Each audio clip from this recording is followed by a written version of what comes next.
इतना टाइम क्यों लग गया डोगराओं को जागने में कि अब आके हम अवेयर हुए हैं अपनी लैंग्वेज को लेके, अपनी आइडेंटिटी को लेके, अपने कल्चर को लेके। और हमें जानबूझ के हमारे कल्चर से, हमारी हेरिटेज से, हमारी हिस्ट्री से दूर रखा गया। जम्मू यूनाइट क्यों नहीं हो पाता? कुछ 19वीं रावा औखियां सन, कुछ गल विच गम दा तोक भी सी, कुछ शहर दे लोग भी जालम सन, कुछ सानू मरन दा शौक भी सी। नहीं, पर ये क्वेश्चन इसका डोगरा सदर सभा के ऊपर भी उठता है कि इतने साल तक ये संस्था एक्टिव रही और लेकिन जो मुकाम डोगरी को पहुंचाना चाहिए था वो नहीं पहुंचा पाई। जो साथ में चल रहे होते हैं, कुछ हद तक चलने के बाद वो बोलते हैं कि कहीं क्रेडिट इसको तो नहीं पूरा चला जाएगा। हमें तो एमएलएज भी डोगरी को प्रमोट करते नहीं दिखे। कितने कितने एमएलए हैं जम्मू रीजन के या जम्मू के जो डोगरी स्पीकिंग है, उन्होंने कोई बिल पढ़ा हो डोगरी में आज तक? मैं किसके हाथों पे अपना लहू तलाश करूं?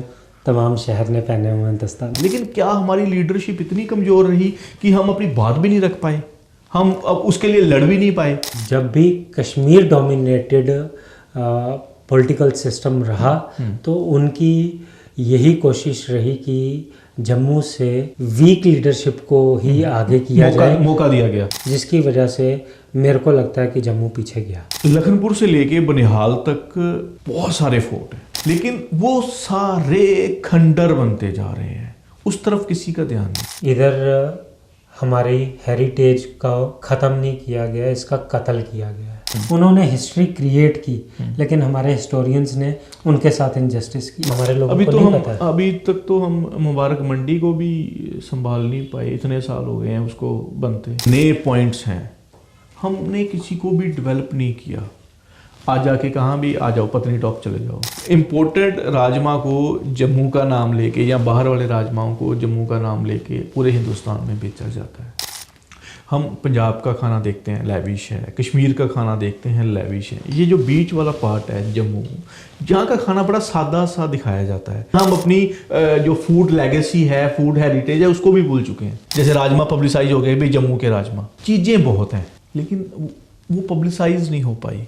जो कलाकार हैं, जो हमारा कल्चर संभालते हैं, उनके लिए हम आज तक अपना चैनल भी स्थापित नहीं कर पाए। वो तो अब उनको फेसबुक या यूट्यूब के माध्यम से उनको मौका मिल रहा है। कई हिस्सों से लोग आके यहाँ बसे, उसका भी इम्पैक्ट डोगरा आइडेंटिटी पे पड़ा।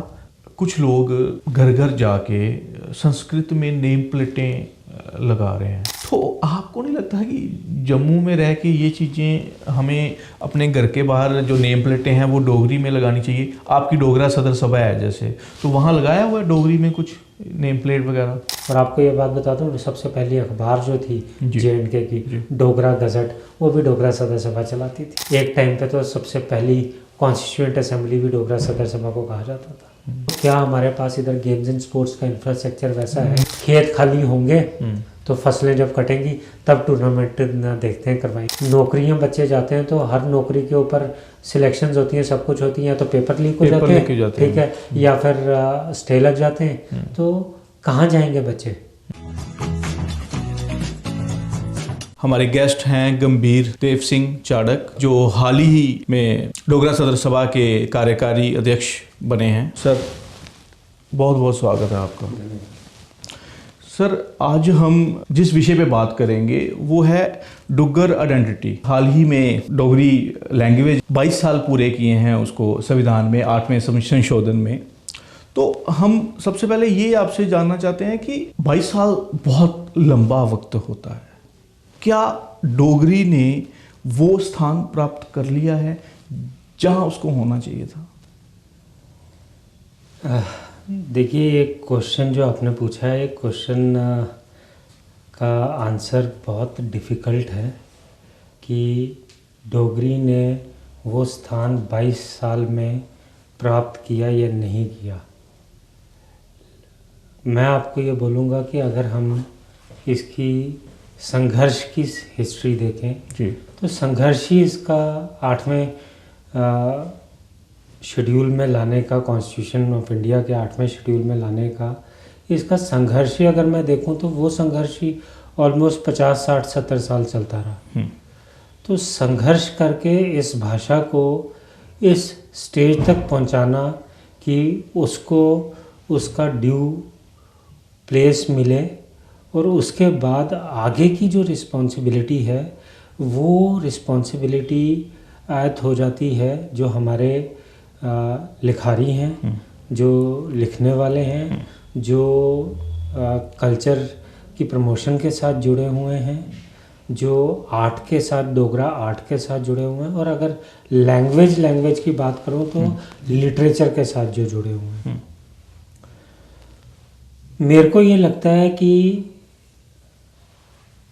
कुछ जो हैं साजिशें थी जिसके तहत डोगरी को उसका स्थान नहीं मिला, और कुछ अपनी कमज़ोरियां भी थी।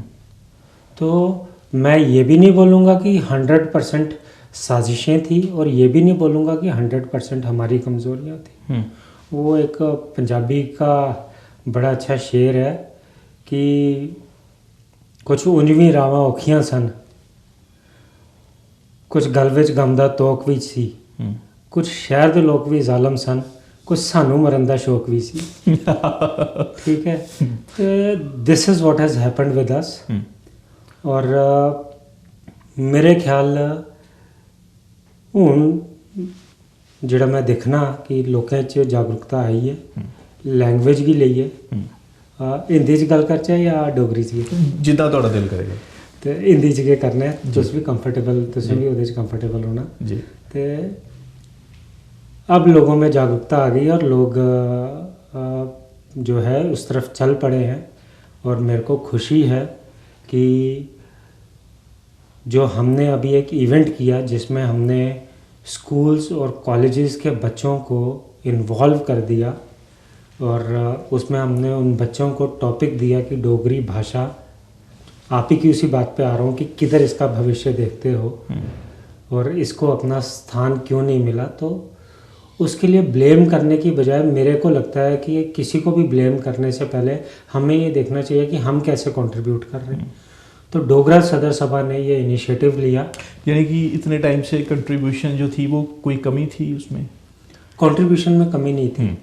इनोवेशन में मैं ये बोलूँगा कि शायद हम ही लोग इनोवेट नहीं कर पाए कि किस तरीके से करना है। अगर डोगरी भाषा की मैं बात करूँ कि डोगरी भाषा अब जो आजकल जैसे यूट्यूब की रील्स बनाने का ज़माना आ गया हुआ है, तो डोगरी भाषा में जो रील्स बन रही हैं, तो बड़ी सारी रील्स ऐसी बन रही हैं जो फ़नी रील्स बन रही हैं। तो हमें एंजॉयमेंट के लिए भी डोगरी भाषा का कर यूज़ करना है, लेकिन हमें साइमल्टेनियसली मैं इसमें एक चीज़ आपकी ऐड ऑन करूँगा कि आजकल जो डोगरी भाषा पे काम हो रहा है, जो लोग डोगरी के साथ कनेक्ट कर रहे हैं, चाहे खबरें बोल रहे हैं, चाहे कॉमेडी की रील्स बना रहे हैं, नाटक कर रहे हैं, या डोगरी कंटेंट में कोई भी काम कर रहे हैं, चाहे हमारे फूड को लेके ही वो कोई काम कर रहे हैं या हमारे कल्चर से रिलेटेड काम कर रहे हैं, हिस्ट्री की रील्स बना रहे हैं, वो इंडिविजुअल लेवल पे काम कर रहे हैं।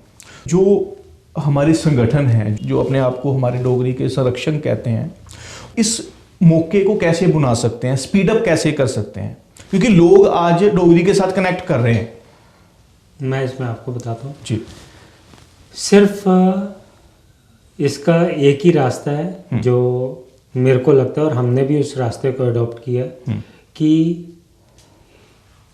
एक ऑल इंक्लूसिव एटमॉस्फेयर क्रिएट करना पड़ेगा, जिसमें हमें ये नहीं देखना है कि सिर्फ मेरा नाम बने। ठीक है, हमें सबको बुलाना है। अभी मैं आपको जैसे बता रहा था कि लोग जो रील्स बना रहे हैं, तो वो रील्स ये भी बनाएं, कॉमेडी वाली भी बनाएं, लेकिन उसके साथ साथ संजीदा काम भी हो, और संजीदा काम होना शुरू हो गया है। और आपको मैं बताऊं, जो अभी हमने फंक्शन किया डोगरा सदर सभा का, उसमें एक लड़की है जो डोगरा हिस्ट्री के ऊपर वो डोगरी में रील्स बना रही है, महाराजाओं के ऊपर, और वो सारे, हमने उस लड़की को भी सभा में बुलाया। मेरा जो क्वेश्चन था ना इसमें हमारा ये कहना था कि इतना टाइम क्यों लग गया डोगराओं को जागने में, कि अब आके हम अवेयर हुए हैं अपनी लैंग्वेज को लेके, अपनी आइडेंटिटी को लेके, अपने कल्चर को लेके। देखो, मेरे को ये लगता है कि it is never late to mend. ठीक है, देर है सवेर अपना दुरुस्त है।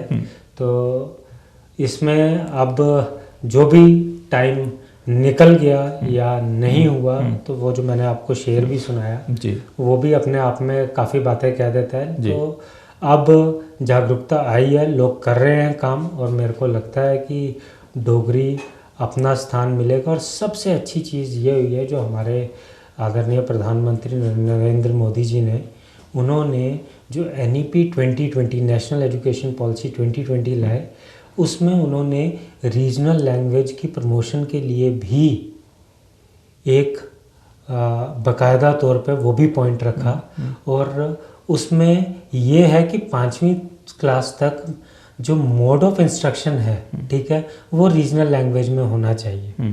तो ये बहुत अच्छा एक स्टेप है और इस स्टेप का हमें पूरा फ़ायदा उठाना चाहिए। मेरे को पता नहीं क्यों ऐसा लगता है कि हम लोग कहीं इसमें पीछे रह गए। हम लोग उस चीज़ मुझे लगता है हम बहुत पीछे रह गए, हम लोग उस चीज़ को समझ नहीं पाए। और लेकिन मैं आपको ये भी एक बात बताऊं, अगर हम किसी की कमी गिनते हैं तो हमें उसको भी अप्रिशिएट करना चाहिए जो अच्छा कर रहे हैं। कठुआ में, उधमपुर में जब हम बाहर निकले, हम सबको अप्रोच करना शुरू किया, और ये जो हमने अभी इवेंट किया जिसमें हमने स्कूल और कॉलेजेस के बच्चों को किया, तो हमने उधमपुर, कठुआ, जम्मू, सांबा, ये सारी जगहों से हमने बच्चे बुलाए, कॉलेजेस के और स्कूल्स के। और हमें पता लगा कि कितने तो ऐसे स्कूल्स हैं जो ऑलरेडी डोगरी पढ़ा रहे हैं, डोगरी के दिन रखे हुए उन्होंने स्कूल में बोलने के, और डोगरी मान्यता दिवस वो कितने सालों से मना रहे हैं अपने स्कूलों में। तो ये बड़ी अच्छी चीज़ है। हमने उनको भी अप्रिशिएट किया उधर सभा में बुला के कि आप ये बड़ा अच्छा कदम कर। बेसिकली वही है जो अपने इंडिविजुअल लेवल पे कर भी रहा है, उसको सामने लाकर उसको रोल मॉडल बना के दिखाना पड़ेगा, जो हम भी कोशिश कर रहे हैं और सबको कोशिश करनी। एक चीज़ है, हम बाहर की स्टेटों की बात करते हैं, जैसे हम पंजाब की बात करते हैं, इवन की कश्मीर की भी बात करते हैं, तो हर कौम अपनी लैंग्वेज को लेके बड़ी सतर्क रही। अगर वो हिंदी पढ़ा रहे हैं, इंग्लिश पढ़ा रहे हैं, तो वो लोकल लैंग्वेज को उन्होंने हमेशा प्रमोट किया, चाहे वो सरकारी दायरे में हो या स्कूल लेवल की हो। आज़ादी के इतने साल बाद हम क्यों नहीं कर पाए? क्या कारण रहे इसके?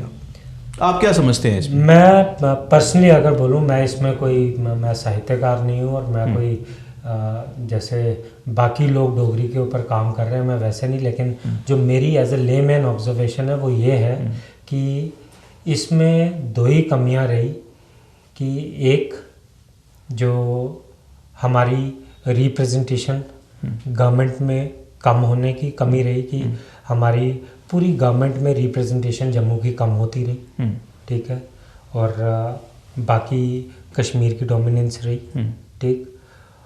कश्मीरी लैंग्वेज को बाकायदा प्रमोशन भी मिली, सब कुछ मिला, और हमारी लैंग्वेज को नहीं मिली। यानी कि हमारे लीडरशिप की कमी रही। लीडरशिप की कमी भी आप कह सकते हो, लेकिन जो मैंने आपको बोला कि इसमें प्रमोशन जो है और जो मतलब हमारी जो एक रिप्रेजेंटेशन थी वो हमारी गवर्नमेंट में, चाहे मैं गवर्नमेंट में अगर एडमिनिस्ट्रेटिव लेवल पे देखो तो उधर भी हमारी रिप्रेजेंटेशन कम है, और अगर मैं गवर्नमेंट में अगर देखूं कि जो पॉपुलर गवर्नमेंट्स होती थी उसमें भी हमारी रिप्रेजेंटेशन, कितने ही मिनिस्टर्स जम्मू के होते थे, ठीक, पर अपना संख्याएं तो वो ज़्यादा फर्क नहीं होता था, लीडरशिप उनकी रही। हाँ। लेकिन MLAs तो हमारे भी रहते थे। नहीं, MLAs रहते थे, लेकिन जब गवर्नमेंट बनती है तो गवर्नमेंट में MLAs अपोजिशन में भी होते हैं, और गवर्नमेंट में मेनली गवर्नमेंट अगर चाहती है, हमें तो MLAs भी डोगरी को प्रमोट करते नहीं दिखे। कितने कितने MLA हैं जम्मू रीजन के या जम्मू के जो डोगरी स्पीकिंग है, उन्होंने कोई बिल पढ़ा हो डोगरी में आज तक? हमने भी तो ऑन नहीं ना किया। हम अगर बोलते हैं कि कितने थे, कितनों ने किया, क्या हमने उनको एक बारी जाकर बोला? हमने उनको जाकर अप्रोच किया, हमने उनको ऑन करने की कोशिश की और बोला कि ये आपको करना नहीं, पर चाहिए। ये क्वेश्चन इसका डोगरा सदर सभा के ऊपर भी उठता है कि इतने साल तक ये संस्था एक्टिव रही, और लेकिन जो मुकाम डोगरी को पहुंचाना चाहिए था वो नहीं पहुंचा पाई। इवन की डोगरा सदर सभा नहीं, ये कल्चर एकेडमी हो, या आर्ट एकेडमी हो, जो भी संस्थाएं, जो भी लीडरशिप रही डोगरी को लेके, डोगरा को लेके, डोगरा आइडेंटिटी पे जो थी, उन्होंने ये उनका काम था। इसमें प्रॉब्लम एक होती है, अगर मैं खुल के बोलूँ तो वो प्रॉब्लम ये है कि अगर कोई काम कर रहा हो, ठीक है, तो हर एक की मैं आपसे एक गुजारिश करना चाहूँगा कि ये हमारा जो मंच है इसमें आप खुल के बोल सकते हैं। इसमें प्रॉब्लम ये होती है कि जब कोई काम करता है तो लोगों की जो साथ में चल रहे होते हैं, कुछ हद तक चलने के बाद वो बोलते हैं कि कहीं क्रेडिट इसको तो नहीं पूरा चला जाएगा। तो उस चक्कर में, यानी कि क्रेडिट के चक्कर में हम अपने एरिए को, अपनी भाषा को, अपनी आइडेंटिटी को पीछे करते चले गए। कुछ हद तक मैं बोलूँगा कि ये भी एक रीज़न रहा, ठीक है, लेकिन साजिशें भी रही। हम उस चीज़ को भी नज़रअंदाज नहीं कर सकते कि चाहे हमारा कल्चर, चाहे हेरिटेज, सबको डिस्ट्रॉय करने के लिए ये रहा, लैंग्वेज को भी डिस्ट्रॉय करने के लिए। नहीं, पर हम इस बात से एग्री करते हैं कि जम्मू आज तक जो लीडरशिप रही वो कश्मीर सेंट्रिक रही, तो जम्मू उस हिसाब से डेवलप नहीं हो पाया। लेकिन क्या हमारी लीडरशिप इतनी कमज़ोर रही कि हम अपनी बात भी नहीं रख पाए, हम अब उसके लिए लड़ भी नहीं पाए? लीडरशिप कमज़ोर मैं नहीं बोलूँगा कि हमेशा से कमज़ोर रही लीडरशिप जी। कुछ जगहों पे आकर मेरे को ऐसा लगता है कि लीडरशिप बड़ी स्ट्रांग भी रही जम्मू की, लेकिन बाय एंड लार्ज जब भी कश्मीर डोमिनेटेड पॉलिटिकल सिस्टम रहा तो उनकी यही कोशिश रही कि जम्मू से थोड़े से जो है वीक लीडरशिप को ही आगे किया जाए, मौका दिया गया, वो ही आगे किया जाए। बड़े स्ट्रॉन्ग लीडर्स को उन्होंने आगे करने की कोशिश की नहीं, जिसकी वजह से मेरे को लगता है कि जम्मू पीछे गया। आम लोगों में भी डोगरी का क्रेज़ कम होता चला गया। हम शर्म महसूस करते थे इसमें। स्कूल में एडमिशन लेते थे तो स्कूल वाले भी थोड़ा सा प्रेफर करते थे कि हिंदी में बात करो, इंग्लिश में बात करो, तो कहीं ना कहीं डोगरी को लेके हीन भावना आ गई। तो वो भी एक कारण रहा। आप समझते हैं कि वो भी एक कारण है कि जिससे डोगरी जो है उसकी डोमिनेंस कम हुई? आपने अपने सवाल का उसमें ही आपने इसका जवाब भी दे दिया कि स्कूल, वही जो मैंने आपको बोला, एजुकेशन जो है ये बहुत बड़ा रोल प्ले करती है। अब जैसे एनईपी में मैंने बोला, इस time this is high time कि एनईपी 2020 की जो रिकमेंडेशंस हैं उनको इन लेटर एंड स्पिरिट उसको इम्प्लीमेंट करे गवर्नमेंट, प्लस डोगरी की प्रमोशन के लिए, ठीक है, एक सेपरेट एकेडमी होनी चाहिए, ठीक है, जो इसको ओवरसी करे कि भाई क्या ये ठीक से चल रहा है या नहीं। और जो डोगरी स्कूलों में कंपलसरी करने की बात है या बाकी दीगर बातें हैं, मेरे को याद है जब चाणक्य साहब हायर एजुकेशन मिनिस्टर थे तो उन्होंने स्पेशली डोगरी सब्जेक्ट इंट्रोड्यूस करवाया कॉलेजेस में, और हुआ भी उस टाइम पे।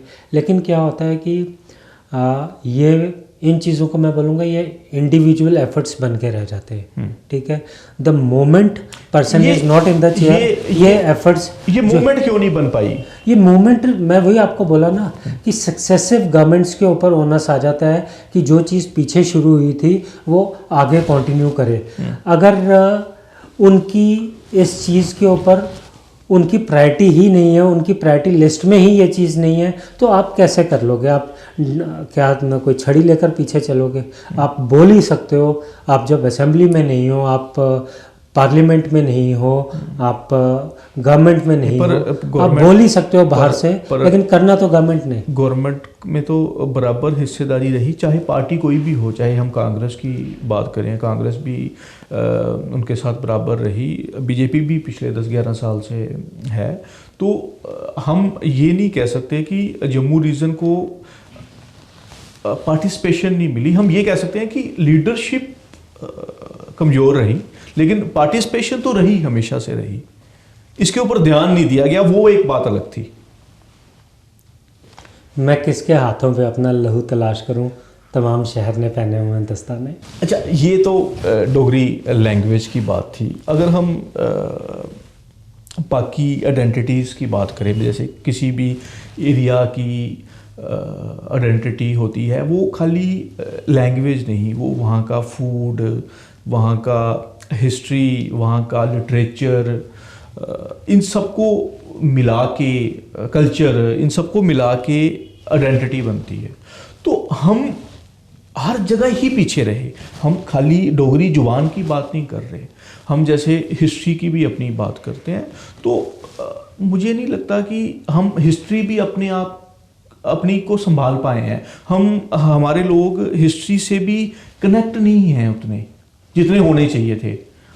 हम भाई हमारे स्कूल में पढ़ाते थे, हम मुगलों से तो कनेक्ट हैं उतने, उनकी तो हिस्ट्री हम सारे पढ़ते हैं, लेकिन हमारे एरिया में जैसे जोरावर सिंह हुए हैं, मियाँ डिड्डू हुए हैं, ऐसे तमाम शख्सियतें निकली हैं, लेकिन वो उतने ज़्यादा जो स्थान उनको मिलना चाहिए था, वो उतना कनेक्ट नहीं कर पाए वो लोगों के साथ। ये किसकी कमी रही?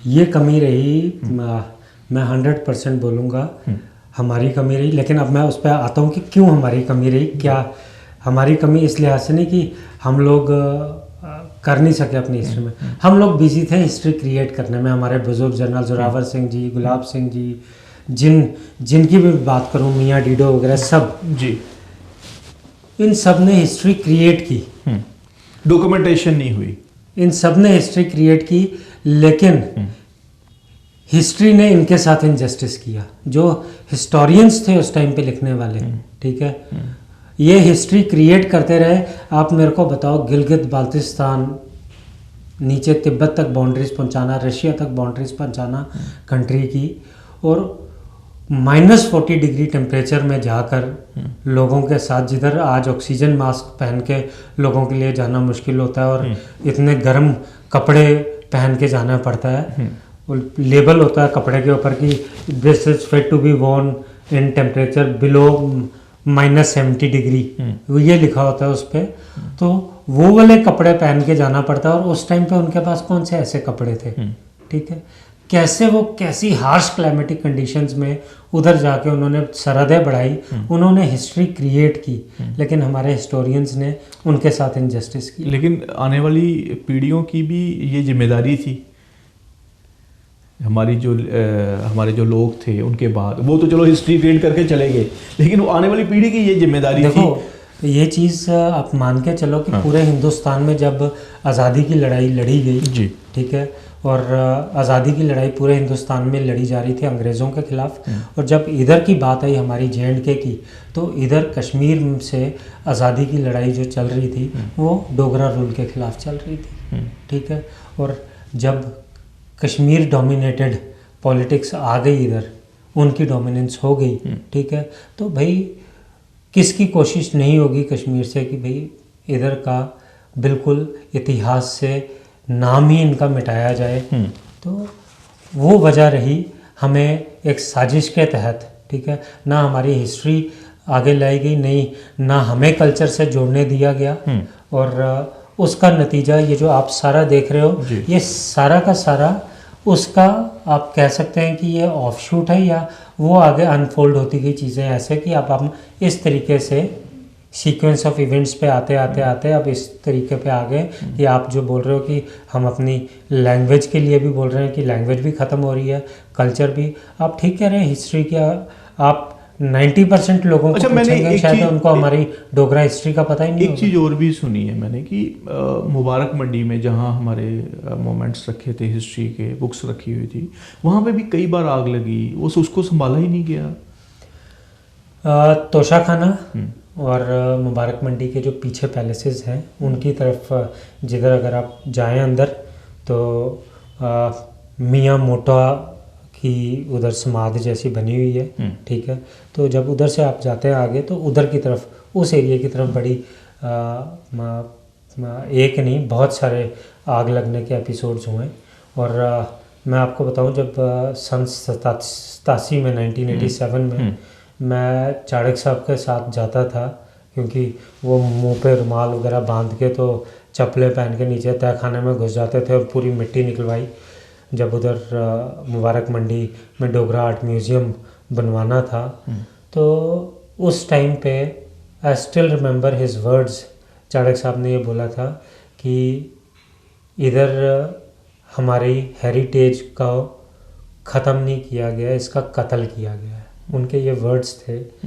और क्योंकि नीचे ऐसी ऐसी नायाब पेंटिंग्स पड़ी हुई थी जिनको पेंटिंग्स के सिर्फ फ्रेम चोरी करने के लिए उन पेंटिंग्स को ऐसे सरिये लेकर ऐसे करके फाड़ के निकाल के फेंका गया था, और फ्रेम चोरी करने के लिए कि जी इनके फ्रेम बड़े एक्सपेंसिव हैं। तो बड़ा कुछ था।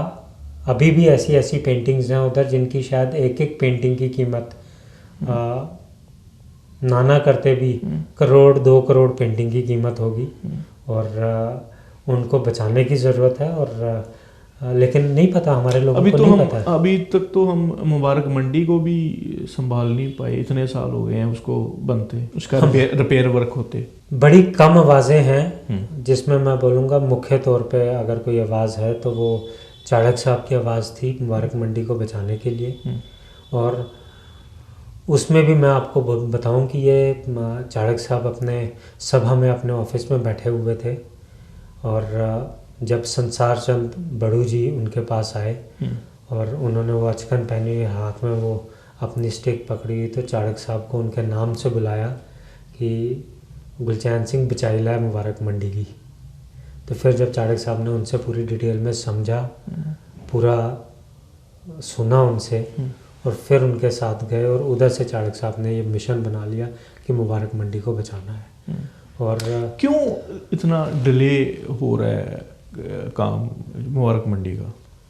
मुबारक मंडी में डिले होने की यही वजह है कि पहले एएसआई को दिया। एएसआई का अपना एक पेस होती है काम करने की, और एएसआई ने रिस्टोर करना होता है बिल्कुल उसी तरीके से। तो अब इन्होंने कुछ ठेकेदारों को दिया है जो कि इसको, मैं नहीं बोलूँगा कि रिस्टोर, लेकिन इसको प्रिजर्व कर रहे हैं। रिस्टोरेशन का मतलब ये होता है कि उसको बिल्कुल वैसे ही स्वरूप में लाया जाएगा जैसी हूबहू नक्काशियाँ जैसी थी वैसी ही नक्काशियों को आगे कंटिन्यू किया जाएगा। जैसे पत्थर लगे हुए थे वैसे ही पत्थर आगे दोबारा लगाए जाएंगे। और प्रिजर्व करने का ये मतलब होता है कि फटाफट कि किस तरीके से इसको किया जा सकता है, मटेरियल मिलता जुलता कैसे लगाया जा सकता है। तो उस तरीके से अब प्रिजर्वेशन का काम चल रहा है। मैं रेस्टोरेशन का काम नहीं कहूँगा इसको।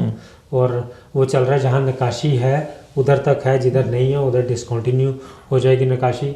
जहाँ पे पत्थर लगा हुआ था, पत्थर कैसा लगा हुआ था, ठीक है, उसकी जगह या तो धौलपुरी लग जाएगा या फिर कोटा लग जाएगा, फिर पट्टियाँ लग जाएंगी उसमें सफ़ेद रंग की। मतलब उस तरीके से किया जा रहा है और इसको प्रिजर्व किया जा रहा है, रिस्टोर नहीं किया जा रहा, ताकि ये बचाया जाए। और वो भी कुछ कुछ पोर्शंस को सामने की तरफ किया जा रहा है। तो लेकिन चलो जो भी हो रहा है, कुछ नहीं से तो बेटर है। एटलीस्ट कुछ तो सामने वाले ढांचा मिले देखने को, कुछ तो देखने को मिलेगा, कुछ तो रह जाएगा इसका। अच्छा, ये तो हम एक हमारी हेरिटेज की बात हुई। लखनपुर से लेके बनिहाल तक बहुत सारे फोर्ट हैं, वो चाहे लखनपुर का हो, जसरोटा का हो, अपना हीरानगर का हो, सांबा के फोर्ट हो, चिनैनी का फोर्ट हो, रामनगर के फोर्ट हो, ऐसे बहुत सारे तमाम फोर्ट हैं। पुंछ के फोर्ट हो, रजौरी का फोर्ट हो, हर जगह अगर हम देखें, बहुत सारे तो मैंने देखे हैं, लेकिन वो सारे खंडर बनते जा रहे हैं, उस तरफ किसी का ध्यान नहीं है। देखिए, अगर सारा कुछ अकेला कोई इंसान करना शुरू हो जाएगा तो उसके लिए पॉसिबल नहीं होता। This is duty of the elected representatives. Her area के, जिधर आपने बोला पुंछ, चाहे सांबा, चाहे जसरोटा, हर जगह के अपने इलेक्टेड रिप्रेजेंटेटिव्स हैं। उनको इस चीज़ को देखना चाहिए, करना चाहिए, उनमें भी अवेयरनेस होनी चाहिए। लेकिन अगर बात वही आ जाती है कि आपकी प्रायोरिटी लिस्ट पे क्या क्या चीज़ें हैं। अगर प्रायोरिटी लिस्ट पे, पर मैं इसमें एक चीज़ पे आपका ध्यान लेके जाऊंगा। हमारे पास बहुत बड़ी ताकत है कि श्री माता वैष्णो देवी में हमारे पास 1 करोड़ श्रद्धालु साल का आता है। कश्मीर वर्ल्ड फेमस है, वहाँ किसी को बताना नहीं पड़ता कि हमने कहाँ जाना है कहाँ नहीं जाना। जम्मू रीजन में इतने पॉइंट्स हैं, हमने किसी को भी डेवलप नहीं किया। आज जाके कहाँ भी आ जाओ, पत्नी टॉप चले जाओ, ठीक है। तो अगर इन एरियाज को, इन हेरिटेज को ही अगर हम डेवलप करें, राजस्थान का एग्जांपल ले सकते हैं कि उन्होंने अपनी हेरिटेज को कैसे संभाला है। कोई योगदान ही नहीं है हमारा उस टूरिज्म में, हमारे उस चीज़ का, तो वो भी निगलेक्ट किया गया। हिस्ट्री के साथ साथ इन टूरिज्म में भी जम्मू को निगलेक्ट किया गया। देखिए, चाहे आप हेरिटेज टूरिज्म की बात करें या पिलग्रिम टूरिज्म की बात करें, माता वैष्णो देवी की आपने बात की, इन फोर्ट्स की बात की, तो वही मैंने आपको बोला कि इसमें गवर्नमेंट की बहुत बड़ी कंट्रीब्यूशन होती है।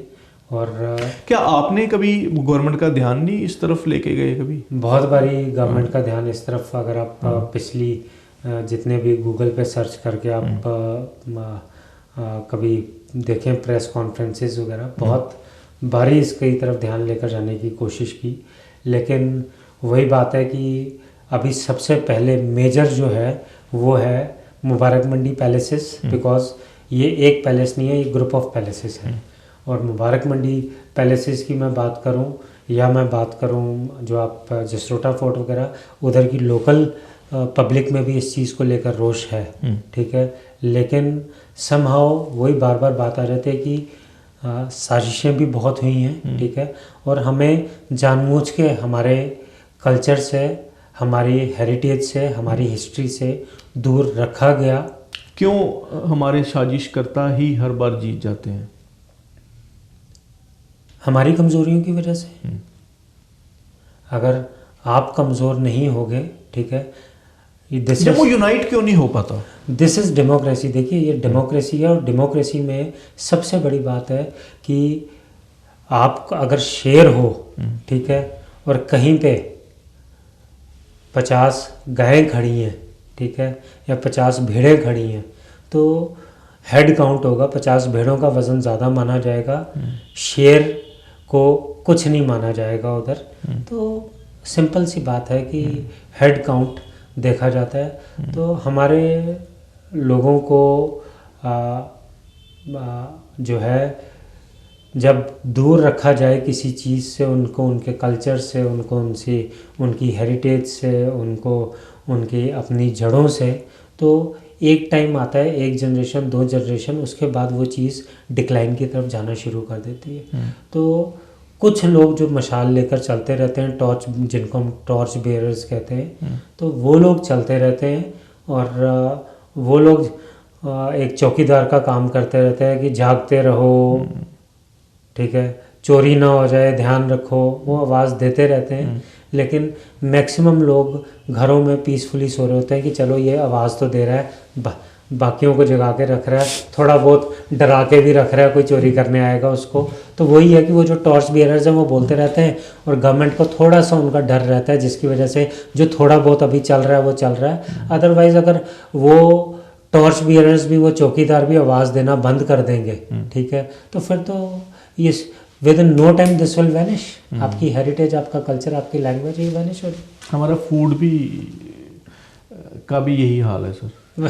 हमारे जो जम्मू के राजमा चौल जो हैं वो बड़े फेमस हैं। बदकिस्मती है कि इम्पोर्टेड राजमा को जम्मू का नाम लेके, या बाहर वाले राजमाओं को जम्मू का नाम लेके पूरे हिंदुस्तान में बेचा जाता है, और हम अभी तक खेती को कमर्शलाइज भी नहीं कर पाए। ना इतनी पैदावार होती है, और वो बड़ी थोड़ी सी पैदावार होती है। प्रॉब्लम एक रही कि जम्मू बाय एंड लार्ज 2 किस्म के ऑक्यूपेशंस थे आज़ादी के काफ़ी देर बाद तक भी। एक था बेल्ट फोर्सेस का, और दूसरा था खेती बाड़ी। तो या तो लोग घर से बाहर बेल्ट फोर्सेस में थे, या घर पे रह के खेती बाड़ी का काम कर रहे थे। एंटरप्रेन्योर्स इधर नहीं थे। और टूरिज़्म शुरू से कश्मीर की तरफ टूरिज़्म काफ़ी रहा है, ठीक है। जब हम भी छोटे छोटे थे तो हमें भी पता है कि मतलब आपको ज़्यादातर फॉरेनर्स घूमते हुए कश्मीर में दिखाई देते थे, जम्मू में नहीं। तो जब आपको टूरिज्म भी उधर दिखाई देता था सारा कुछ, तो उधर के लोगों में एंटरप्रेन्योरशिप स्किल्स जो हैं ज़्यादा रहे। इट इज़, जो भी मैं बातें कर रहा हूँ, it is not Kashmir versus Jammu, ठीक है, कश्मीर कहीं बाहर का नहीं है, ठीक है, वो भी हमारा ही पार्ट है, हमारा पार्ट है। नहीं, हम सिर्फ ये कह रहे हैं कि वो हम उधर के लोगों में, हाँ ठीक है, उधर के लोगों में एंटरप्रेन्योरशिप स्किल्स ज़्यादा रहे। हाँ। और हमारे लोगों में आप ये कहेंगे कि हम लोग बस ये दो ऑक्यूपेशंस में ज़्यादा रहे, या फिर उसके बाद गवर्नमेंट जॉब्स की तरफ हमारा ज़्यादा रुझान रहा कि कोई गवर्नमेंट जॉब मिल जाए, तो उस वजह से हम लोग एंटरप्रेन्योर नहीं बन पाए और हम लोग अपनी चीज़ों को प्रोजेक्ट नहीं कर पाए। चाहे वो आप राजमा की बात करें, और खाली मैं इधर राजमा चावल की बात नहीं करूँगा, नहीं, राजमा चावल, हमारी अपना कलाड़ी है, हमारी बासमती है, कलाड़ी है, हमारे बहुत सारी ऐसी डिशेस। लेकिन क्या हम कोई एक भी ब्रांड बना पाए जो पूरे हिंदुस्तान में हमारी कलाड़ी बेच पाएगी? अब हमारे पूरे हिंदुस्तान में कलाड़ी भी फेमस है, अब हमारी पूरे, और मैं ये इसके लिए नो डाउट मैं किसी और को इसका श्रेय नहीं दूंगा, जो हमारे जम्मू के फूड ब्लॉगर्स हैं, ठीक है, मैं तो कुछ को खुद भी फॉलो करता हूँ, वो बहुत अच्छा काम कर रहे हैं और हमारे जम्मू की फूड को वो बाहर तक लेकर जा रहे हैं। और अगेन मैं आपके माध्यम से ये मौके का फ़ायदा भी उठाना चाहूँगा कि मैं उनको भी अपील करूँगा कि नॉट ओनली फूड, ठीक है, फूड के साथ साथ वो क्लब करें हमारी हेरिटेज, हमारे कल्चर को, इसको भी बाहर लेकर। एक चीज़ और है, हम पंजाब का खाना देखते हैं लैविश है, कश्मीर का खाना देखते हैं लैविश है, ये जो बीच वाला पार्ट है जम्मू, जहाँ का खाना बड़ा सादा सा दिखाया जाता है, तो क्या यही हमारा खाना है या इसके अलावा भी कुछ ऐसी चीज़ें हैं जो सिर्फ ओकेज़न पे या कुछ घरों पे ही बनती हैं, या हम अपनी जो फूड लेगेसी है, फूड हेरिटेज है, उसको भी भूल चुके हैं?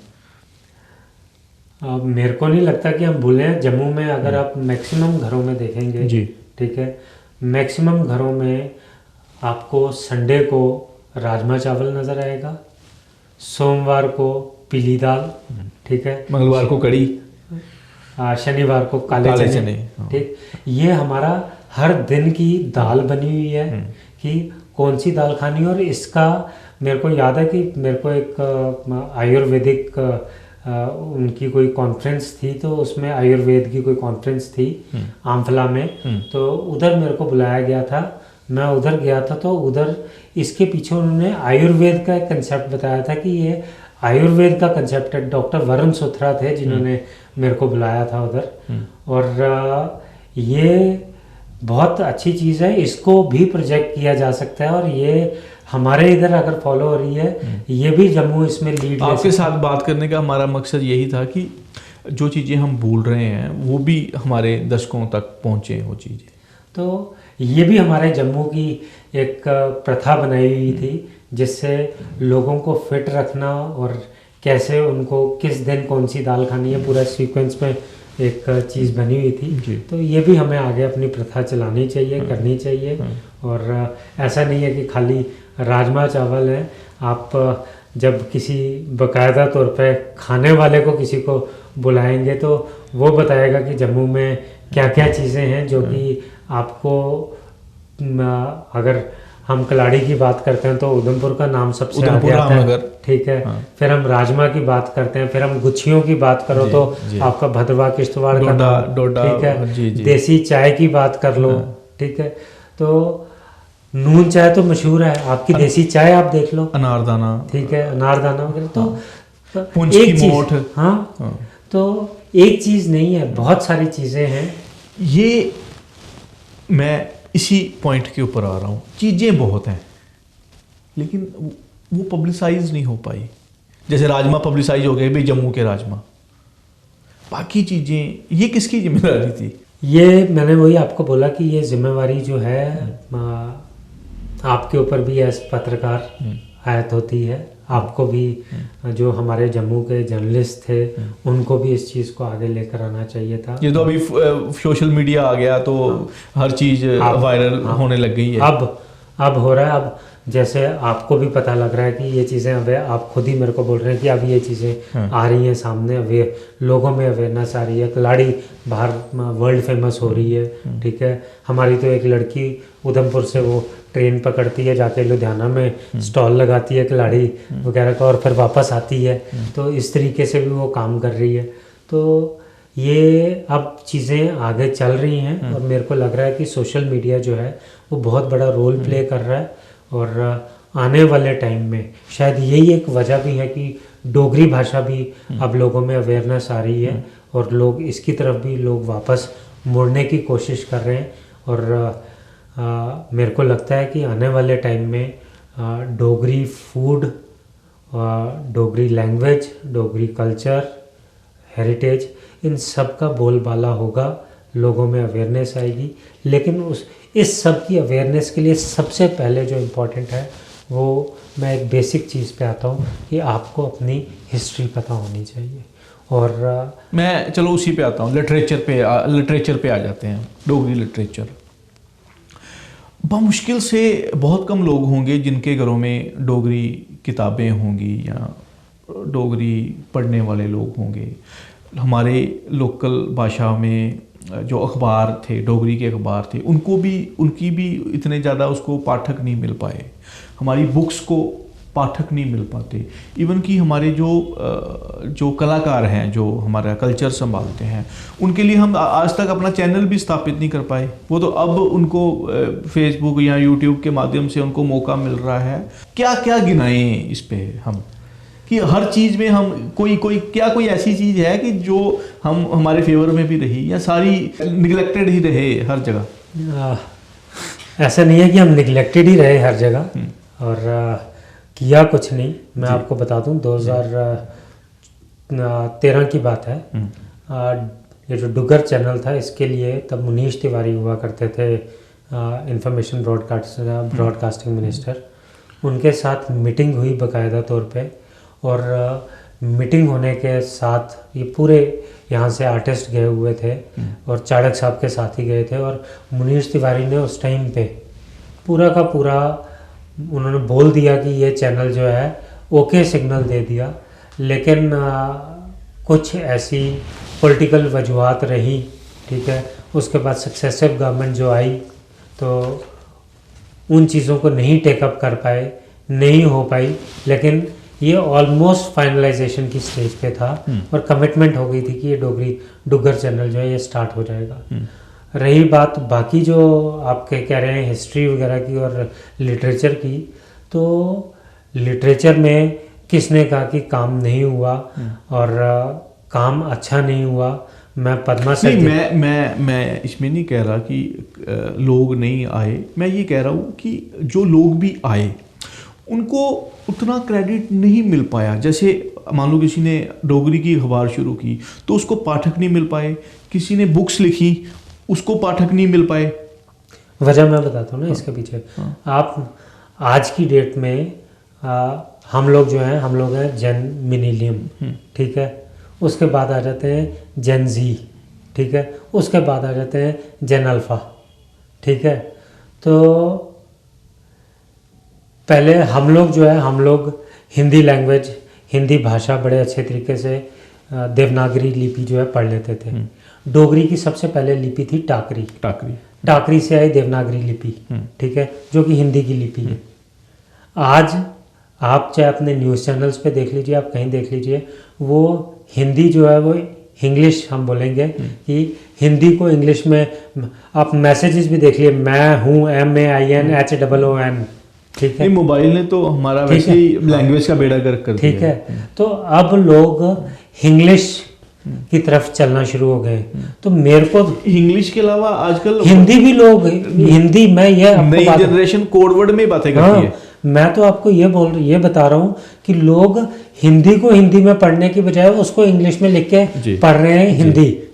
हिंदी को इंग्लिश में लिख के पढ़ रहे हैं। तो हमें सबसे पहले everything flows from top to bottom, ठीक है। हमारे एक बोला जाता है ना कि हिंदी साड़ी दादी ते डोगरी साड़ी माँ, ठीक। दादी थार दादी ते माँ थार माँ। तो दादी जो है वो तो हिंदी है ना, ठीक है। तो पहले ऊपर से हमें सिस्टम को ठीक करना पड़ेगा, हमें हिंदी का इतना प्रचलन लाना पड़ेगा कि लोग हिंदी की जो देवनागरी लिपि है उसकी तरफ आए, डोगरी की तरफ आए, डोगरी को भी पढ़ना शुरू करें। वही अगेन बात आ जाती है NEP 2020। तो हमें उसी चीज़ के ऊपर जिसमें हम अपनी मदर टंग, ठीक है, हम अपनी रीजनल लैंग्वेज, हिंदी लैंग्वेज, इनके ऊपर फोकस करें और स्कूलों में पढ़ाई जाए। नो डाउट शुरुआत वहीं से होगी। और हमें इंटरनेशनल लैंग्वेजेस को भी फोकस करना पड़ेगा। वर्ल्ड करना सिटीजन, पड़ेगा। अगर हमें बिल्कुल करना हम बोलते हैं वर्ल्ड सिटीजन, विश्व गुरु, दोनों चीज़ें अगर बनना है, वर्ल्ड सिटीजन भी बनना है और विश्व गुरु भी बनना है, तो हमें अपनी चीज़ों को तो संजो के रखना है, संभाल के रखना है, उनको स्ट्रेंथन करना है, साथ के साथ हमें दूसरी तरफ भी चलना है। बिल्कुल बिल्कुल, क्योंकि आजकल तो पूरा वर्ल्ड एक विलेज के बराबर नहीं, मैं इसको विलेज भी नहीं बोलता, मैं तो ग्लोबल स्ट्रीट बोलता हूँ। हाँ, अब तो ये ग्लोबल स्ट्रीट बन गया हुआ गली। इसमें हम एक चीज़ और देखते हैं कि जैसे नौकरियों की भी बात करें तो जम्मू रीजन में नौकरियां भी कश्मीर के कंपैरेटिवली कम अचीव कर पाते हैं लोग। देखिए, इसके लिए मैं एक चीज़ आपको बताऊं कि मैं आपको थोड़ा सा बैकड्रॉप में लेकर जाता हूं। जब चाणक्य साहब एजुकेशन मिनिस्टर थे जी, तो उन्होंने एक रिफॉर्म लाया था।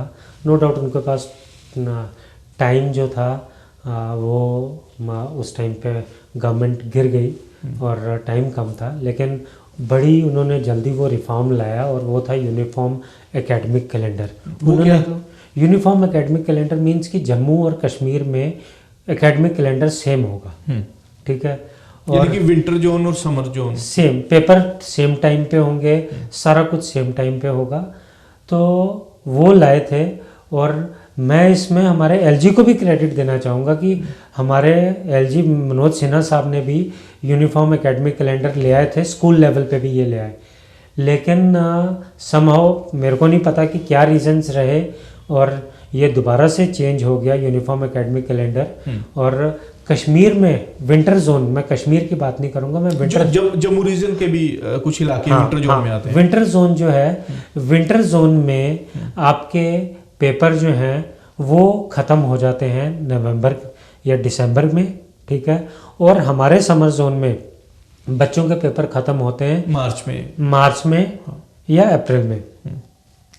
उससे गैप ये आ जाता है कि बच्चों को तैयारी का टाइम जो है, एक जोन के बच्चों को तैयारी का टाइम एंट्रेंस की कम मिलता है, क्योंकि एंट्रेंस जो है मई जून में आ जाता है। उनको हार्डली 1 से 1.5 महीने की तैयारी का टाइम मिलता है समर जोन वाले को, और विंटर जोन वालों को उनको टाइम ज़्यादा मिल जाता है, 6 महीने का मिल जाता है। हाँ, उनको ज़्यादा टाइम मिल जाता है। तो ये वही बात होगी, एक बच्चा जो है 200 मीटर की रेस सारे बच्चे दौड़ रहे हैं, तो कुछ बच्चों को बोला जा रहा है कि आप 100 मीटर पहले दौड़ लो, आपको बाद में छोड़ा जाएगा। वो बेचारे कितनी कोई मेहनत कर लेंगे। तो या तो सारा का सारा विंटर जोन ही बना दें, ठीक है, कि सब के एग्ज़ाम जो है नवंबर महीने में, नवंबर दिसंबर में हो जाएं। आइडियली ये है कि जैसे CBSE पेपर कंडक्ट करता है, तो CBSE अक्रॉस द कंट्री सबके लिए एक ही टाइम पे पेपर कंडक्ट करता है। चाहे वो हिमाचल के हायर रीचेस की मैं बात कर लूँ, जितनी मर्जी बर्फ पड़ती हो, उधर छुट्टियों का टाइम चेंज हो जाता है कि उधर सर्दियों में 2 महीने की छुट्टियां पड़ती हैं और जो गर्म इलाके हैं उधर गर्मियों में 2 महीने की छुट्टियां पड़ती हैं। तो आप छुट्टियों का टाइम समर जोन और विंटर जोन में आप चेंज कर सकते हो, अप डाउन कर सकते हो, लेकिन एग्ज़ाम्स का टाइम मेरे को लगता है कि वो बच्चों का, उनको इक्वल अपॉर्चुनिटी ऑफ कंपटीशन मिलना चाहिए। तब एक बच्चों में भी वो भेदभाव वाली हेल्थी कंपटीशन होगा। यस, एक हेल्थी कंपटीशन भी होगा और बच्चे फील नहीं करेंगे कि हमें टाइम कम मिला। तो ये मेरे ख्याल गवर्नमेंट्स को, जो हमारी state government, not state government, UT government, ठीक है, इनको और एडमिनिस्ट्रेशन को, दोनों को देखना पड़ेगा कि इस गैप को वो कैसे फिलअप करते हैं। I am not against any region, मैं किसी रीजन के खिलाफ नहीं बोल रहा हूँ, मैं किसी एक जोन के खिलाफ नहीं बोल रहा हूँ। मैं बोल रहा हूँ या तो पूरे की पूरी UT को समर जोन डिक्लेयर कर दो, ठीक है, कि एग्ज़ाम इस टाइम पे होंगे, सबको बच्चों को इक्वल टाइम मिले और कंपटीशन को फेस करने के लिए तैयारी करने का। और या तो सबके नवंबर दिसंबर में पेपर हो जाए या सबके मार्च अप्रैल में पेपर हो जाए उस तरीके से हो तो मेरे ख्याल से वो एक डिस्पैरिटी को, उस गैप को हम फिलअप कर पाएंगे। जैसे जम्मू है हमारा, जम्मू को बड़े लोग टेम्पल ऑफ द सिटी कहते हैं। मेरा ये मानना है कि टेम्पल ऑफ सिटी के साथ साथ जम्मू माइग्रेंट्स ऑफ सिटी भी है। जैसे कश्मीरी पंडित माइग्रेंट हुए, मीरपुरी माइग्रेंट हुए, वेस्ट पाकिस्तानी रिफ्यूजी माइग्रेंट हुए, और भी कई हिस्सों से लोग आ गए यहाँ बसे। उसका भी इम्पैक्ट डोगरा आइडेंटिटी पे पड़ा। आप समझते हैं इस चीज़ को कि लेकिन उन लोगों ने अपनी लैंग्वेज नहीं छोड़ी, वो अपने मान लो कोई मीरपुर से आया है या कोई वेस्ट पाकिस्तान रिफ्यूजी से आया है, तो वो लोग अपनी भाषा में बात करते रहे, अपने कल्चर को उन्होंने संयोजा, अपने त्यौहार उन्होंने मनाए, वो अपने तरीके से जीते रहे। हम क्यों अपनी लीग से हटते रहे? देखिए, डोगरा जो ये पूरी बेल्ट जो है, डोगरा बेल्ट जिसको मैं बोलूँगा, वो जो कि हिमाचल से शुरू हो जाती है और पंजाब का भी कुछ एरिया इसमें आता है और फिर नीचे पीओजे के तक जाती है। तो आप ये कह सकते हो कि जैसे हर 10 किलोमीटर के बाद भाषा बदल जाती है, तो ये कह सकते हैं कि डायलेक्ट बोलने का तरीकाकार चेंज हो जाता है भाषा का, लेकिन ओवरऑल ये सारे डोगराज ही हैं। और ये अगर आप देखें तो आपको डोगरी स्पीकिंग को किसी को भी ये डायलेक्ट समझने में प्रॉब्लम नहीं आती है, वो समझ लेता है कि क्या बोल रहे हैं सामने। कम्युनिकेशन इक्वली आपस में चलता रहता है।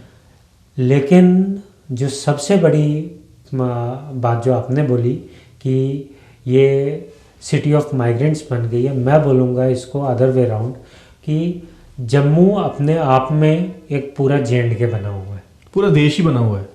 देश भी कह सकते हो, लेकिन आप बाय एंड लार्ज मैं इसको बोलूँगा कि ये पूरा J&K अपने आप में। आप जम्मू में आपको मेरे ख्याल कोई भी एक ऐसी तहसील नहीं होगी पूरे जम्मू की, ठीक है, पूरे J&K की रादर, चाहे मैं लेह की बात करूं या चाहे कश्मीर की बात करूं, चाहे जम्मू की बात करूं, ये तीनों इलाकों की अगर मैं रीजन्स की बात करूं तो तीनों रीजन्स के हर तहसील तक के लेवल का, मैं तो बोलता हूँ हर गांव तक के लेवल का आदमी आपको जम्मू में मिल जाएगा, ठीक है। और जम्मू का इतना ऑल इंक्लूसिव कैरेक्टर रहा है, ठीक है, मेरे ख्याल से ऐसा आपको कहीं नहीं मिलेगा। और यही जम्मू का कैरेक्टर, यही जम्मू की खासियत, यही जम्मू का ब्रदरहुड है। और ये जम्मू का एक प्लस पॉइंट भी है और इसको हम एक नेगेटिव ना समझकर हम इसको समझें कि ये जम्मू का एक कैरेक्टर है। अच्छा, पीछे ना हमने एक चीज़ देखा कि कुछ लोग घर घर जाके संस्कृत में नेम प्लेटें लगा रहे हैं। इवन कि वेयर हाउस में मैंने कुछ बयान भी सुने थे कि हम बिल भी कुछ संस्कृत में काटेंगे।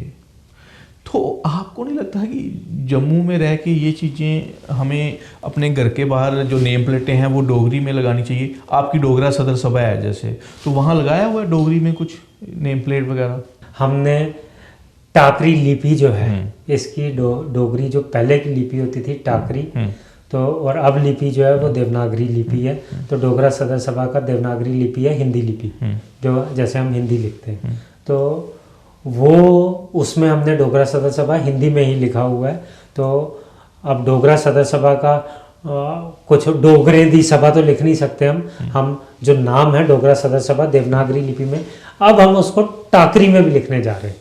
चलो ठीक है, हमारे इंटरव्यू का कोई फायदा हो गया? नहीं, फायदा इसका नहीं हुआ। ये आप मेरे मोबाइल में देखो, हमने टाकरी में नाम लिखवा लिया। क्रेडिट हम लेंगे, आप ले लो क्रेडिट। लेकिन मैं इसका क्रेडिट दूंगा हमारे जो डोगरा सदर सभा के एडिशनल जनरल सेक्रेटरी है सरदार अरविंदर सिंह अमन जी, उनको क्रेडिट दूंगा। उन्होंने ये जिम्मेवारी लेके देवनागरी में बकायदा तौर पे लिखवाया है। ये एक अच्छी शुरुआत है। आप जितने भी टाकरी में लिखवाया। अब हम देख रहे हैं कि इवन कि आपके घरों में भी ये चीज़ होनी चाहिए। अब टाकरी जो है, टाकरी में भी मैं आपको बताऊं, टाकरी लिपि में अगर आप देखें तो बड़े सारे लफ्ज जो हैं वो गुरमुखी से मिलते हैं। जी जी, ठीक है। कुछ मिस भी हैं लेटर्स, हाँ हाँ तो लेटर्स जो हैं गुरमुखी से मिलते हैं, तो और कुछ देवनागरी के हैं, तो बड़ा मिक्स है। और वो लिपि जो है वो ऑलमोस्ट ख़त्म हो चुकी है, ठीक है, या ख़त्म होने की कगार पे है। एक हमारे हैं यशपाल निर्मल जी, जो इस पे काम अभी कर रहे हैं। मैं वही आपको बोल रहा हूँ, डोगरा सभा में हम ऐसे सारे लोगों को तलाश कर रहे हैं। हमने उनको भी तलाश किया, उनको भी हमने डोगरी मानता दिवस पे बुला के उनको सम्मानित किया, उनकी किताब रिलीज़ की। वो क्या कर रहे हैं, वो टाकरी में भी लिख रहे हैं और देवनागरी लिपि में भी लिख रहे हैं।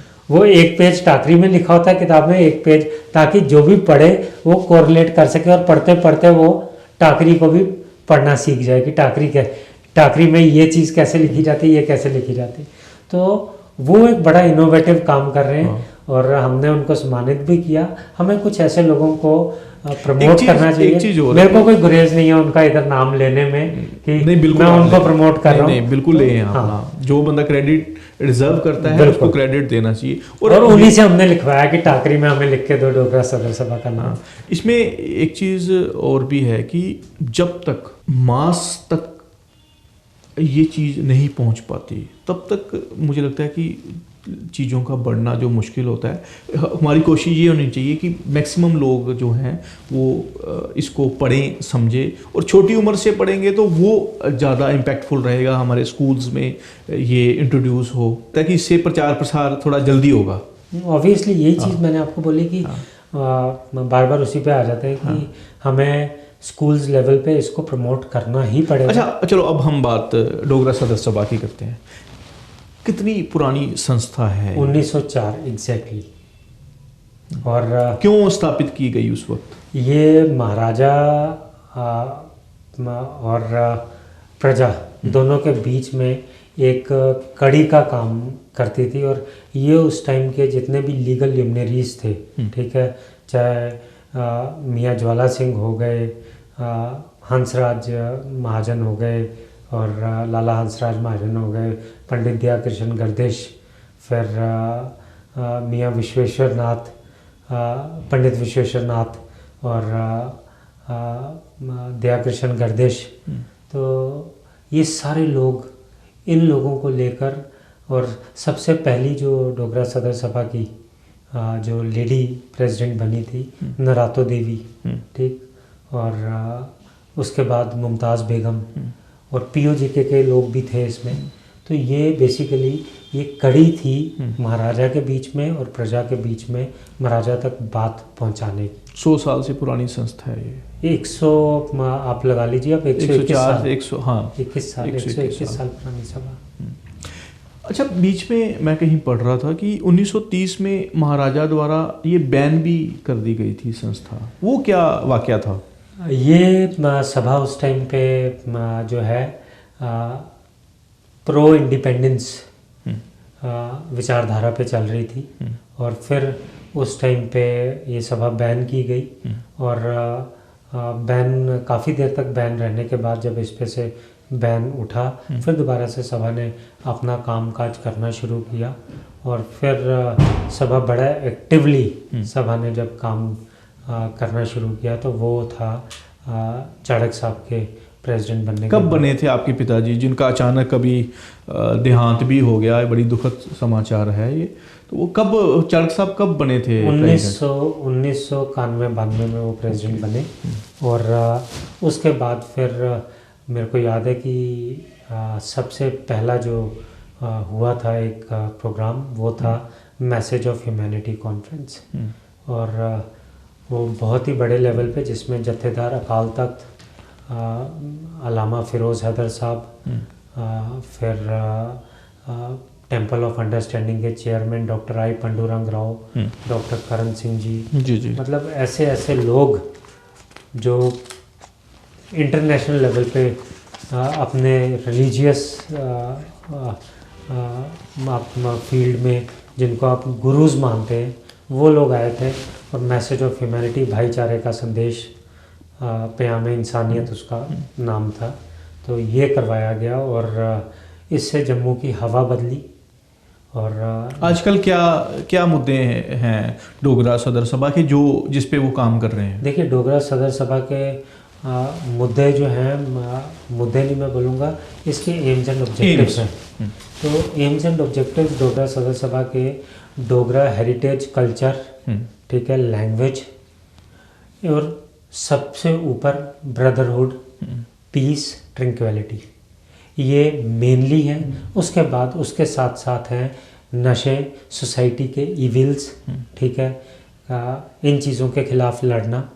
जो भी सोसाइटी के कोई डोगरा सदर सभा उस टाइम पे दहेज प्रथा, सती प्रथा, इन चीज़ों के खिलाफ भी लड़ती रही है। तो ये सारे डोगरा सदर सभा के एम्स एंड ऑब्जेक्टिव्स हैं जो जिनको हम एक प्रिंसिपली उन्हीं को सामने रख के डोगरा सदर सभा चलती है शुरू से, और अभी भी उसी को लेकर चल रही है। और आपको ये बात बता दूं, सबसे पहली अखबार जो थी J&K की, डोगरा गजट, वो भी डोगरा सदर सभा चलाती थी। Okay okay okay. और एक टाइम पे तो सबसे पहली कॉन्स्टिट्यूएंट असेंबली भी डोगरा सदर सभा को कहा जाता था। तो अभी जैसे जम्मू में नशा बहुत बढ़ गया है, तो इसके ऊपर कुछ कर रहे हैं? नशे के लिए जो ये नशा बहुत ज़्यादा बढ़ रहा है, आप अगर डोगरा सदर सभा की प्रेस कॉन्फ्रेंसेस देखेंगे, आपको प्रेस कॉन्फ्रेंसेस से अगर नशा कम होता तो कब का हो जाता? नहीं, उसमें डोगरा सदर सभा बाकायदा तौर पे टाइम एंड अगेन बताती रही है गवर्नमेंट को कि किन किन एरियाज़ में ज़्यादा प्रचलन हो रहा है और कंडी बेल्ट्स में, ताकि गवर्नमेंट उसके ऊपर इनिशिएटिव ले, गवर्नमेंट उस चीज़ को कर्ब करने की कोशिश करे। तो वो सारी चीज़ें, और जो सभा के अपने यूनिट्स हैं, उन यूनिट्स में तो सभा बात करके इन चीज़ों के ऊपर बोलती ही रहती है टाइम एंड अगेन। और इस चीज़ के ऊपर हम बोल भी रहे हैं और अवेयरनेस भी लोगों में फैलाते हैं जब भी हमारी कहीं पे मीटिंग होती है। बिकॉज़ ये एक ऐसी चीज़ है कि हम इसको खाली ये ना देखें कि नशा जो है, नशे के लिए लोग ले रहे हैं या नशा इधर आ रहा है J&K में। नशा basically this is part and parcel of this terrorism. इसको हम नार्को टेररिज्म के साथ जोड़ के देखें तो ये बेसिकली यूथ को तबाह करने के लिए ये भी एक साजिश है हमारे पड़ोसी की कि इधर का यूथ जो है उसको बिल्कुल तबाह कर दिया जाए। और हमें उस चीज़ के साथ इसको जोड़ के देखना चाहिए, और इसीलिए बहुत ज़रूरी है इसके साथ लड़ना कि ये एक साजिश के तहत इधर फैलाया जा रहा है। ऐसा नहीं है कि मतलब बच्चे they are falling prey to it, they are being addicted to it. हम इसको अदर वे राउंड बोलेंगे कि उनको ज़बरदस्ती इसका आदत, लत इसकी डाली जा रही है, गुलाम बनाया जा रहा है। और बड़ी सोची समझी साजिश के तहत बड़ी सोचे समझे ब्रेन्स हैं जो अक्रॉस द बॉर्डर इसके ऊपर काम कर रहे हैं। तो हमें जो हमारे लोग, देखिए मैं ये नहीं बोलूँगा कि नशा इधर फैल रहा है तो इसमें इधर कुछ नहीं है। अपना घर में आप जब तक बारूद जो है, ठीक है, आपने बारूद नहीं रखा होगा तो कोई उसको आकर आग भी नहीं लगाएगा। तो आपके घर में भी बारूद पड़ा हुआ है तभी लोग उसको आके आग लगा रहे हैं। आपको अगर आपको बच्चों को नशे से दूर रखना है तो आपको उनको कुछ ऐसी डिस्ट्रैक्शंस भी देनी है जो वो चीज़ें एंजॉय करें।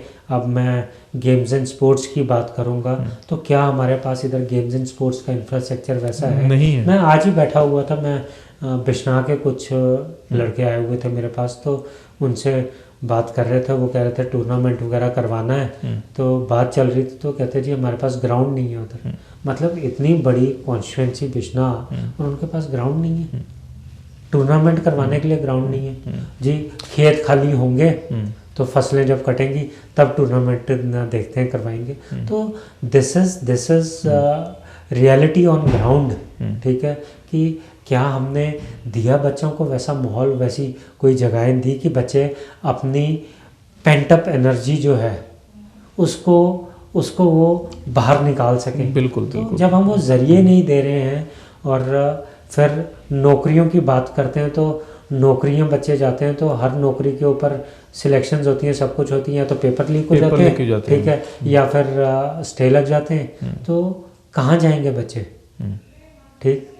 तो हर तरफ अगर मतलब I don't want to be, बेरोजगारी वैसे अपने चरम पे है। Want to be you know कि लोग मेरे को ये सोचें कि he is sounding very negative, तो I don't want to sound negative, लेकिन यस ऐसा है, कुछ रियलिटीज़, हार्श रियलिटीज़ हैं जो हमें समझनी चाहिए। मैं नहीं बोलता हर चीज़ का गवर्नमेंट को हम बोलते रहें, ठीक है, ऐसे कुछ रिस्पॉन्सिबिलिटीज हमें भी लेनी पड़ेगी, हमें ऑनर्स लेना पड़ेगा, हमें गवर्नमेंट को बताना पड़ेगा, जिधर गवर्नमेंट को काम करना हो उधर गवर्नमेंट को काम करना है। जब बता दिया then government has to act proactively.